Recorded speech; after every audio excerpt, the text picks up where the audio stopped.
Ladies and gentlemen, many of you probably heard the story about this American missionary going to the Sentinel Islands, and those people showed his ass because he is no more. Typical American, believe they can go any place, anywhere, anytime, and intrude and invade on anybody they like on the globe.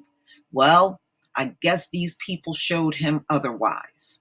Cops struggle to get American missionary's body from primitive tribe. This came out November 22nd, 2018 in the New York Post. Indian authorities were struggling Thursday to figure out how to recover the body of an American killed after wading ashore on an isolated island cut off by the modern world. John Allen Chau was killed last week by North Sentinel Islanders, who apparently shot him with arrows, and these were poison arrows that they shot him with, and then buried his body on the beach, police said. But even officials don't travel to North Sentinel, where people live as their ancestors did thousands of years ago, and where outsiders are seen with suspicion and attacked. Only if everybody would have done that when these folks came on site on the American shores and in Africa. Okay. It's a difficult proposition. And you know what? It ain't even worth you losing your life over trying to get a dead body. The bottom line is he shouldn't have took his ass there in the first place. If they didn't invite him and they didn't ask for his Christianity, he should have kept himself out of there. They're always trying to push that white Jesus on every damn body on the globe. And you got to realize everybody don't want your white Jesus. They don't want him. He's fake anyway. We have to see what is possible, taking utmost care of the sensitivity of the group and the legal requirements. You see, they respect people if they got the potential to die at their hands. You notice how they show the utmost respect for these people on that island? They don't fuck with them. They leave them alone. Police are consulting with anthropologists, tribal welfare experts, and scholars to figure out a way to recover the body, he said. While visits to the island are heavily restricted, Chau paid fishermen last week to take him near North Sentinel using a kayak to paddle to shore and bringing gifts including football and fish. It was a foolish venture, said PC Joshi, and it was. It was.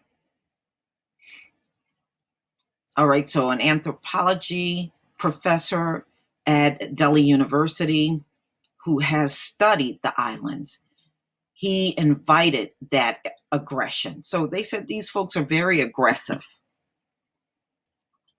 but he just couldn't keep his butt away and just respect those people's space. He couldn't do it. Joshi noted that the visit not only risked Chau's life, but it also the lives of islanders who have little resistance to many diseases. They are not immune to anything. A simple thing like the flu can kill them, he said. On his one day, Chau interacted with some tribesmen who survived by hunting and fishing and collecting wild plants until they became angry and shot an arrow at him. The 26-year-old self-styled adventurer and Christian missionary then swam back to the fisherman boat, awaiting a safe distance. That night, he wrote about his visit and left notes with the fishermen. He returned to North Sentinel the next day, November 16th, like an idiot.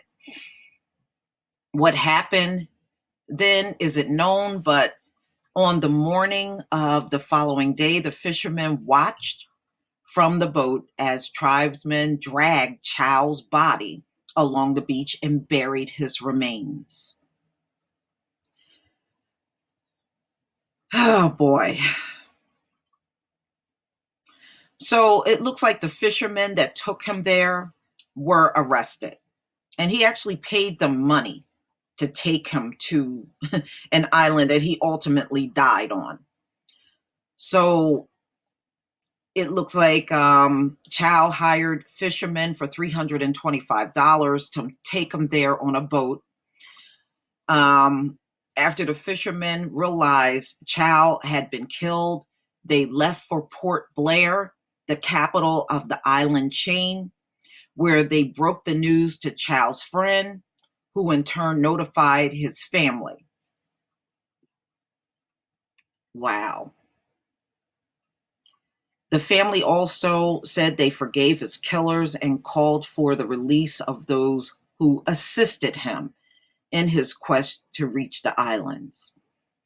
I don't know why they would be arrested. This is what he wanted. So they gave him what he wanted, which was a foolish thing. And from what I understand, these fishermen tried to tell him it would not be safe for him to go to that island. It was very dangerous. He didn't care. You know, just like many of these folks, you can't tell them nothing. So let them live and go through the hell, since they have no ability to listen. The police surveyed the island by air Tuesday, and a team of police and forest department officials used a Coast Guard boat to travel where, I guess, near the location of his body Wednesday, after the trip was planned Thursday. India has a very hands-off approach to the island's people. Tribes people killed 2 Indian fishermen in 2006 when their boat broke loose and drifted onto the shore. But Indian media reports say officials did not investigate or prosecute anybody in the deaths. Who are they going to prosecute? Those people kill you on the spot. Okay? So, ladies and gentlemen, that just show you put the fear of God in these people and they leave you alone. See, as long as you remain passive, they keep coming at you and keep coming at you and keep coming and coming. But when you show them the killer approach to everything, they back off and leave you alone. That's what this is really teaching us.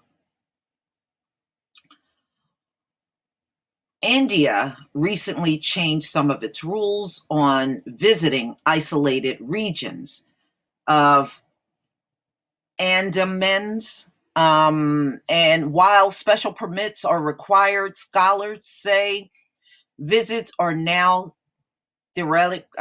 So they're just pretty much saying you got to be careful. And there are parts of those islands that are completely forbidden for you to go to. You can't go at all. And Chau never got a permit to even visit the island. So those people are not playing.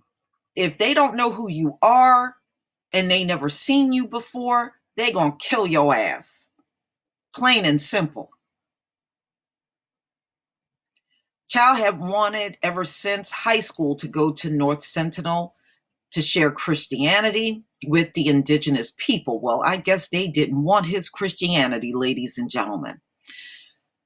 A program that takes college student tours of Israel to affirm their Christian faith. Chau went through the program in 2015. He didn't go there for just adventure. I have no question it was to bring the gospel of Jesus to them. Well, I guess they didn't want that gospel. These folks clearly did not want white Jesus, y'all.